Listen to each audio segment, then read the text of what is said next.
So I've heard players say, including myself, I feared Mike. I've heard players in your generation say they feared Kobe. I've never really heard any players say they fear LeBron. And then like the generation, they talk so much shit about the game today. And it makes you go back and watch the game back then. And it makes you not even want to appreciate it no more like I did when I was a kid. Like it was like. This isn't about tearing down LeBron at all. The real focus is on why one of the greatest centers in NBA history, someone who actually shared the floor with him, still won't call him the GOAT. When you break down Shaq's comments about fear, killer instinct, and what truly separates LeBron from the legends before him, the reasoning becomes obvious. That perspective explains why many fans who witnessed Jordan and Kobe in their prime have never fully embraced the LeBron GOAT narrative. I've heard players say, including myself, I feared Mike. I've heard players in your generation say they feared Kobe. I've never really heard any players say they fear LeBron. In March 2024, Shaq went on his podcast and said something that instantly sent LeBron's fan base into meltdown mode. During an episode with his former teammate Mario Chalmers, Shaq dropped a comment that cut straight to the core of the GOAT debate, and once it was said, there was no walking it back. Shaq explained that players openly admitted they feared Michael Jordan, and that guys from later generations said the same about Kobe Bryant. But when it came to LeBron, he'd never heard that kind of fear expressed. Even when pressed, Shaq didn't hesitate. He doubled down. LeBron fired back on Instagram, flexing his record-setting streak of consecutive double-digit scoring games, a stat that looks impressive on paper but completely misses the point. The issue was never numbers. It was fear. And whether people like it or not, that fear factor has always mattered when defining the greatest to ever play the game.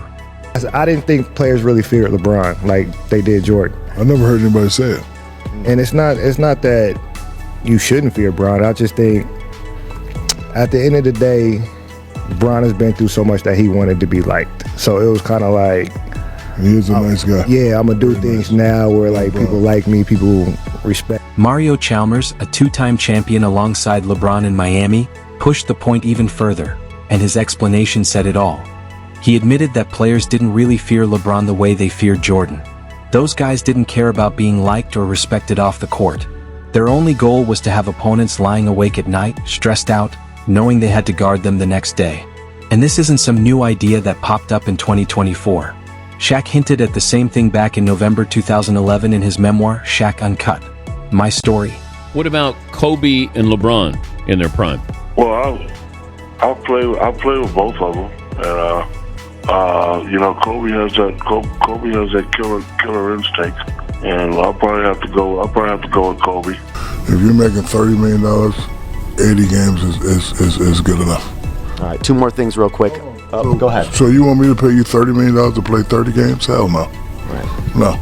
80 games is fine, because I did it, Jerry West did it, Kareem did it, Magic did it, Bird did it, Bernard King, like all the great legends before us did it. What Shaq revealed about playing with LeBron in Cleveland during the 2009 to 2010 season was genuinely uncomfortable, the kind of stuff that usually gets quietly buried because no one wants to deal with it. In his book, Shaq described how head coach Mike Brown handled LeBron with complete kid glove treatment. Brown was a nice guy, Shaq explained, but he coached on eggshells because no one was allowed to confront LeBron. The entire organization was terrified of one thing: LeBron leaving Cleveland. Because of that fear, he was essentially operating under a different set of rules than everyone else. And if you're trying to build a championship culture, that's a serious problem. Shaq even pointed to one specific film session that made it painfully clear. Couldn't believe that an NBA player could make $1 million. And now these guys are so lucky and blessed, and they can't play basketball 3 or 4 days a week. And I know they hide behind all the analytical bullshit from their agents and people like that. What they're really trying to do is extend their career. The way the money's been and going, depending on who you are, you're going to be able to make another $50, $70, $100 million and probably more going forward if you can extend your career 2 or 3 years. LeBron failed to get back on defense after a missed shot, and Mike Brown said nothing. No correction. No accountability. But on the very next clip, when Mo Williams did the exact same thing, Brown jumped all over him. "With you, Mo, we can't have that," he snapped. According to Shaq, Delonte West even called out the obvious double standard, saying everyone should be held accountable, not just certain players. Nothing changed, though, because LeBron was untouchable. I think the greatest player is Michael Jordan. LeBron is about to do something that hasn't been done in a long time. But for me, it's always Dr. J and Michael Jordan, Magic and those guys. Curry at the 1. Curry, okay. Kobe at the 2. Jordan at the 3. Tim Duncan at the 4. Okay. And me at the 5. Can you imagine Michael Jordan or Kobe Bryant ever being treated like that? Can you picture Phil Jackson letting either of them skip defensive responsibilities? Not a chance. They would have been benched immediately, no hesitation. But with LeBron, the rules were different, and they always had been. Shaq also reflected on the 2010 Eastern Conference Finals, and later questioned LeBron's impact in the biggest moments of the 2011 NBA Finals. And his opinion carries weight because he wasn't watching from the outside. He was there. But our game is supposed to be more structured. Well, this game we're watching now, I don't know what the f*** we're watching now. They say, yeah, I said the 90s and it was way harder than this. You guys, this is like kind of soft. Like right now, you get a flagrant foul, you get fined, suspended. Like guys ain't even fouling hard no more. Back before I played, it was crazy. But when I played, it was crazy. But even before, like the 80s going to 90s, it was probably more for the men. But there was no question in Game 5. LeBron just looked off. Shaq wrote, "I always believed he could flip the switch at any moment, but for some reason he didn't. Not against Boston in 2010, and not against Dallas in 2011. Was strange. Passing is fine, but you're supposed to be that guy." Shaq's final observation still hits hard today.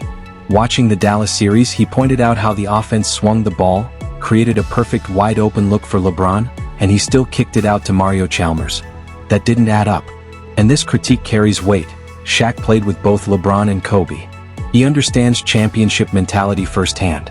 When asked to compare coaching the two, Shaq didn't sugarcoat it. He admitted he wasn't sure Kobe would ever listen to Mike Brown. LeBron never really did either. The difference? Kobe was always in charge. And that isn't praise for LeBron. It's Shaq saying Kobe had the alpha mindset LeBron lacked and still lacks. It's just a product of what I see. I seen what greatness is. Been there, played with him. I don't see that all the time over here. It never happens. You call it hate if you want. But even with the word hate, like these kids that like to throw that word around. If you ain't great and I'm great, how the f can I hate on you? That don't make no sense. In June 2015, Shaq went on the Dan Patrick Show and was asked point blank to choose between Kobe and LeBron. His answer came instantly. No pause, no hesitation, no debate. That's what people mean when they talk about killer instinct. Jordan taking the last shot every single time, whether he was hot or cold. Kobe dropping 81 because he refused to let his team lose. That's the mentality. Later that same year, during an ESPN event in Hong Kong, Shaq broke the comparison down even further, and it said everything. Young LeBron was more like Magic Johnson, Shaq explained. He was kind of like Magic with Jordan's abilities. He liked to pass. But then Shaq drew a clear line. Mike was Mike. He was just different. That detail matters. Shaq compared LeBron to Magic, not Jordan. Magic is an all-time great, easily top 5. But he's not in the GOAT debate with Jordan. And neither is LeBron. Then came June 2021, when LeBron publicly criticized the NBA's compressed schedule after injuries piled up. Shaq wasn't buying it. "If you're making $30 million, 80 games is good enough," he said. "You want me to pay you $30 million to play 30 games? If you do not say he's the greatest of all time, you're committing treason." When I look at LeBron, he's not what Michael was as a player. He's not even what Kobe Bryant was as a player. When you talk about trying to compare Michael's instinct, his ability to take over games, his ability to want to have that last shot. And demoralize you. And, yes. And scare the living hell out of you. LeBron doesn't have that gene. The legends never complained. They showed up, dominated, and let their play do the talking. Shaq couldn't wrap his head around players making millions and saying they couldn't perform 3 or 4 nights a week. That mindset alone says a lot. Then in October 2022, Shaq went on the Impulsive podcast with Logan Paul and made his position crystal clear. No confusion, no hesitation. "I think the greatest player is Michael Jordan," Shaq said. "LeBron's about to do something that hasn't been done in a long time. But for me, it's always been Dr. J and Michael Jordan. You know, Magic and those guys." That one statement said everything. Nothing? Man, listen, let me say something to you. The C's, we didn't give a fuck about LeBron. We didn't fear LeBron, and we didn't think that he can beat all 5 of us. And that's how I felt. He was trying to consolidate because he didn't want the pressure on him. Then Shaq revealed his official all-time top 10, and the order told the real story. Curry at number 1, Kobe at 2, Jordan at 3, Tim Duncan at 4, and Shaq himself at 5. This wasn't some random hot take on TV.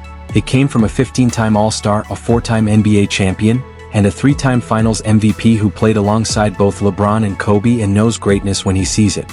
After all those years competing at the highest level and watching from the inside, Shaq's conclusion never wavered.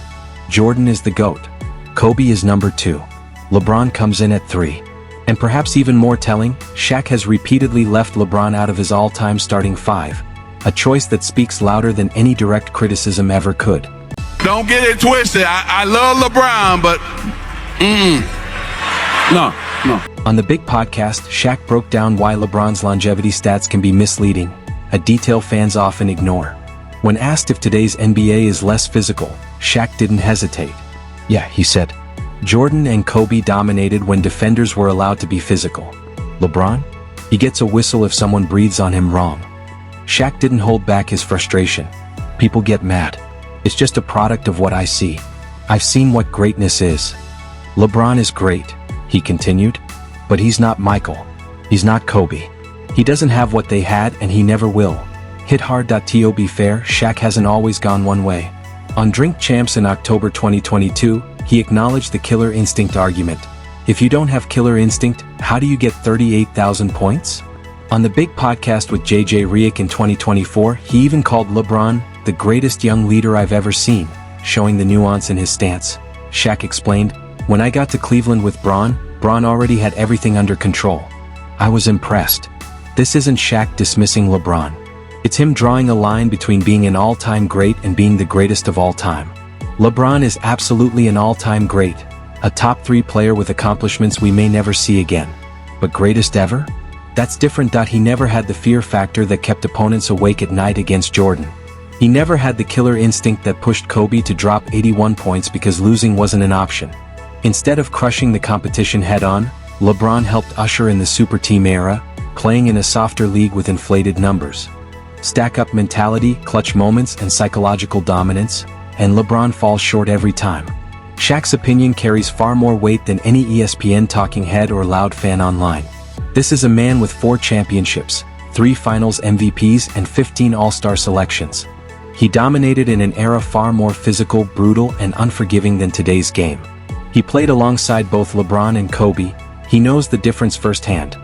After years of competing, watching, and analyzing, Shaq's conclusion hasn't changed. Jordan is the GOAT.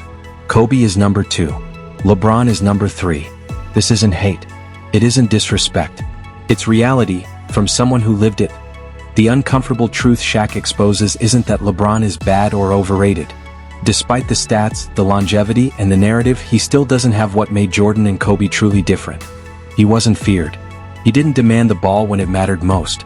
He wanted to be liked instead of feared.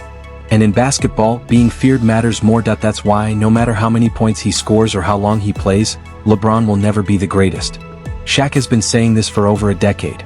And maybe it's finally time people start listening. If you enjoyed this breakdown, hit like, subscribe for more real NBA stories, and share it with someone still arguing the GOAT debate.